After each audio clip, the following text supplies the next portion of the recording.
Conflict is escalating in the Middle East. There is unrest at home, and our president is on tilt as he loses his mind that world leaders at the G7 don't like him, and his birthday party was a complete flop. Donald Trump is losing his mind and making it the entire world's problem. And we saw that last night as Donald Trump returned to the White House on Air Force One and was confronted not only over the conflict in the Middle East, his fleeing of the G7, but some insane posts he made. And when he was confronted specifically by Caitlin Collins, he attacked and threatened her. We're going to check it all out, but first I want to start with the insane string of posts we are seeing from Trump right now. Over the past 7 hours, Donald Trump has made a number of insane posts, starting with, "I have not reached out to Iran for peace talks in any way, shape, or form. This is just more highly fabricated fake news. If they want to talk, they know how to reach me. They should have taken the deal that was on the table, would have saved a lot of lives." Trump also added, "This morning, we now have complete and total control of the skies over Iran and good sky trackers and other defense equipment and plenty of it, but it doesn't compare to American-made, conceived, and manufactured stuff. Nobody does it better than the good old USA." Donald Trump followed that up with, "We know exactly where the so-called supreme leader is hiding. He is an easy target, but is safe there. We are not going to take him out, at least for now, but we don't want missiles shot at civilians or American soldiers. Our patience is wearing thin. Thank you for your attention to this matter." Then writing, "Unconditional surrender." Every screed or bleat or nonsense post is causing unrest and chaos, yet Donald Trump doesn't care because he is still upset that Mark Carney doesn't like him and that no one came to his birthday party. And now he's just freaking out.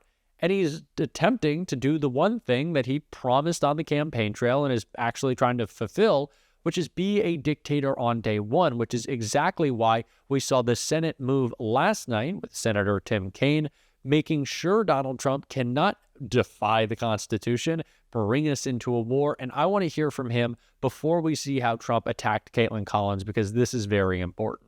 But I got to follow up. I mean, you even just said yourself that this problem has a precedent, the need for congressional approval being run over. So why and how would this be different with this bill, especially with this president? So here's what I know, Mika. I filed a similar bill after President Trump took the strike that killed Soleimani back in 2019 or early 2020. And I basically said the U.S. should not be at war with Iran. And two Republican houses, a Republican Senate and a Democratic House, backed me up on that. We passed that resolution. It went to the president's desk. He vetoed it, and we couldn't override the veto. But we noticed something interesting. President Trump dialed back the aggressive actions toward Iran because he saw that both bodies, including significant numbers of Republicans, were telling him our constituents don't want a war. In some ways, I view this resolution as reminding Donald Trump what he has said since 2016, which is the U.S. should not be in endless wars in the Middle East. And you can tell the wording coming from President Trump and his advisors is somewhat mixed messages. Some want to go all in against Iran. Some are reminding him that he ran against endless wars in the Middle East. I hope this resolution will send a message to him, to Israel, and to Iran that the U.S. does not want to be at war with Iran. If they attack the U.S., we'll defend ourselves. If they attack U.S. troops, U.S. consuls, we'll defend ourselves. But what we don't want is a war with Iran right now, and I hope and expect that a majority of my colleagues believe that. I think even Trump understands that his Republican supporters, who have been very loud, do not want to see us get into another war. I think it's the reason why we see so much anger from Donald Trump, because he knows every decision he has made has completely backfired. And it's the reason he responded so angrily to Caitlin Collins and basically threatened her. Just take a look. How's it going? It's going well. Did everybody have a good time? How about you? I did. I always have a good time. Hello. Hi, Jennifer. You just posted right before we took off that you're not leaving because of a ceasefire. Why are you? Can you elaborate? We're looking at better than ceasefire. We're not looking for a ceasefire. I didn't say I was looking for a ceasefire. That was Emmanuel. Nice guy. But he doesn't get it right too often. But we're not looking. We're looking for better than a ceasefire. You're looking to get into this more. You're not going to invest. Oh, you invest in this conflict at this stage. You're going to do anything more for Israel right now? We're doing pretty well. Right now, we're doing pretty well. Remember, Iran cannot have a nuclear weapon. It's very simple. We don't have to go too deep into it. They just can't have a nuclear weapon. What was the thinking on the call for Tehran to evacuate? Is there a threat or is there incoming? What was the thinking on the full evacuation? I want people to be safe. And that's always possible. A thing like that could happen. I just want people to be safe. Is there any new concern about U.S. troops or assets in the region at all today? We have great people. They know how to protect themselves. And when you say better, what specifically do you mean? So hard if they do anything to our people. We'll come down so hard, then the gloves are off so beautifully. Now, I think they know not to touch our troops. Are you sending the vice? But our troops are ready. When you say Do you better, want to send the vice president and Steve Witkoff? There's reports that you want to send the vice president and Steve Witkoff to meet with the Iranians and have discussions. Is that something you're considering? Not sure yet. I may. Depends on what happens when I get back. what specifically is better than a ceasefire? What are you looking for here? A real end, not a ceasefire. An end. So something that will be permanent. Yeah. Or giving up entirely. That's okay too. Are you close there? Is that possible in the next 24, 48 hours? It's certainly possible. A complete give up. That's possible, yeah. Has the chairman of the Joint Chiefs and the Secretary of Defense drawn up plans for you if Iran were to attack U.S. bases or do any damage to U.S. bases? I just can't tell you. Can I ask you, because there's been some skepticism, is there any guarantee that if the U.S. did get involved militarily, that a U.S. bomb could destroy Iran's nuclear program and facilities? Everything or anything or life, you know that. Look at you, right? There's no guarantee.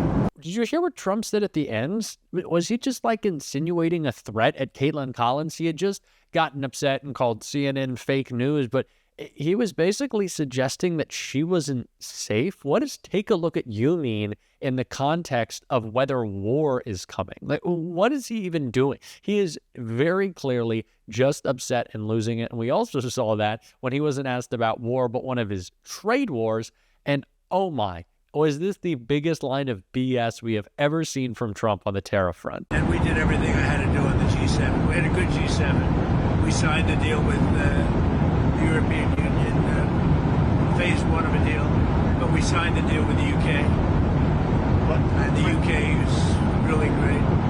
We're very far down the line with a lot of deals. I mean, look, we're actually finished with every deal if you really think about it, because all I have to do is say, this is what you're going to pay. But it's nice to be nice. Did Secretary Best? We're wrapping up the deals. The deals are basically done. Actually, we finished the deals, but the deals are done, but they're not done. But I'm just such a nice guy, which is why the deals aren't done, but actually the deals are done. He's losing it, and he has nothing. There are no victories coming for Trump, only embarrassment as people continue to turn out in historic numbers to oppose him, not just protesters, not just peaceful demonstrations, but Republicans as well, furious with Trump. It's the reason he's melting down. And Rachel Maddow broke some of that down. Oh, let's take a look. If we're thinking about the two sides of this fight, well, politically, we're at a point where Trump, and I don't mean this in a mean way, but as a political figure, he looks sad and small, right? Nobody came to his $45 million military birthday party. He is a laughingstock on the world stage. He's being treated at the G7 right now like he's Putin's intern. The White House just announced tonight that Trump is coming home early from the G7 meeting tonight after so embarrassing himself there today. I mean, this is a president whose signature economic policy, his supposed tariff policy, is a punchline even among Republicans. I mean, someday, 30 years from now, the whole lecture hall full of Econ 101 students is going to laugh out loud when the professor gets out the chalk and writes taco on the chalkboard and has to explain what the acronym TACO meant in the Trump years for his signature economic policy that he thought would work so well for him, both politically and economically. It is a punchline. I mean, this is a president who appointed a madman to be the nation's health secretary, and who in turn, he has just put like a QAnon conspiracy chat room in charge of the nation's vaccine schedule. This is a president who is selling coins and gold trinkets with his face on them from the White House. This is a president who can't persuade the First Lady to live with him. This is a president whose supposed best friend says he should be impeached, and by the way, is in the Epstein files. I mean, this is a president whose approval ratings are more underwater than any other president ever at this point in his term. He has already rushed right to the part where he tries to turn the military against the civilian population, where he tries to turn the force of the American military against the American people. And that is something that neither the military nor the people have an appetite for, and he is going to learn that soon enough. He has rushed right to the end, because he has no idea how to play cards against opposition to him that is this big, this sustainable, this broad, and this correct. He hasn't done anything as president that would win anyone over to his side. And the number of people who voted for him or supported him otherwise, who are now regretting it, grows by the day. And they don't just grow privately, they grow in the headlines every day. Everybody against him is getting stronger and more confident. Everybody with him is starting to get a little worried about how long they can stay with him as they see their numbers dwindle and they see him fail and flail over and over and over again. So for a would-be strongman, he's not strong. He is a remarkably weak and feckless political figure who is nevertheless trying to overthrow the American form of government while pushing incredibly unpopular policies and executing everything incredibly poorly with a laughingstock full of a terribly, terribly staffed administration and cabinet. I mean, who's in the Trump administration who you think like, skills, right? Or you think, popular. Or you think, growing political capital for this president by the day, honestly. And on the other side, the opposition against him is big, deep, growing, confident, and increasingly unstoppable. It just couldn't get much worse for Trump right now. This might be the new low point. Somehow we found a new low, at least for his popularity, whatever mandate he claimed he ever had. It's all imploding. And that's why it is so scary that this madman might want to try to drag us into war to try to boost his approval rating. I'm going to go ahead and say let's not do that one. It sounds a little terrifying. We cannot allow a dictator to make decisions about our country based on what makes him happy when it comes to our lives. So let's call that out. We're certainly going to be on this show, and if you want to support that, as always, you can hit that subscribe button, leave a like on this video, and if you stuck around to the end, drop a blue heart in the comments. Until next time, I'll see you soon.